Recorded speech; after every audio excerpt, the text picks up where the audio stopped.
નવસારી કૃષિ યુનિવર્સિટીએ હળદરની 3 નવી જાતનું સંશોધન કર્યું. સંશોધનની માહિતી આપવા માટે નવસારી કૃષિ યુનિવર્સિટીના કૃષિ વિજ્ઞાન કેન્દ્રમાં એક સેમિનારનું આયોજન થયું, જેમાં ખેડૂતોને હળદરની નવી જાત વિશે માહિતી સહિત વાવણી અને ઉત્પાદનને લઈ અને સમજાવવામાં આવ્યું. કૃષિ વૈજ્ઞાનિકોએ ગુજરાત નવસારી હળદર 3, ગુજરાત નવસારી હળદર 4 એમ કુલ 3 જાતોનું સંશોધન કર્યું, જેમાં ઓછા સમયમાં સારું ઉત્પાદન મળી રહેશે.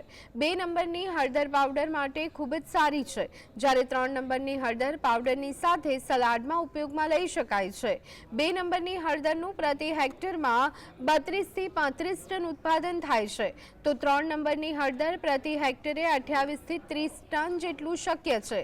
આ તરફ 4 નંબરની હળદર વાવી અને પ્રતિ હેક્ટરે 38 થી 40 ટન જેટલું ઉત્પાદન લઈ શકાય છે. 4 નંબરની જાત છે એ 170 દિવસમાં તૈયાર થઈ જાય, એટલે જે અત્યારે બજારમાં જે જાતો વવાય છે એ બધી 240 થી 270 દિવસમાં તૈયાર થાય છે. એના કરતાં કમસે કમ એ 80 થી 90 દિવસ વહેલી પાકે. તો આ ખૂબ એનો અગત્યનો બદલાતા વાતાવરણમાં આપણે સૌ જોઈએ છે કે આમાં જે ટપકાવાળો રોગ જે છે હળદરનો એનો પ્રશ્ન ખૂબ વધારે હોય છે, પણ આ જાત છે એ એના રોગ માટે કમ્પ્લીટલી રોગ પ્રતિકારકતા ધરાવે.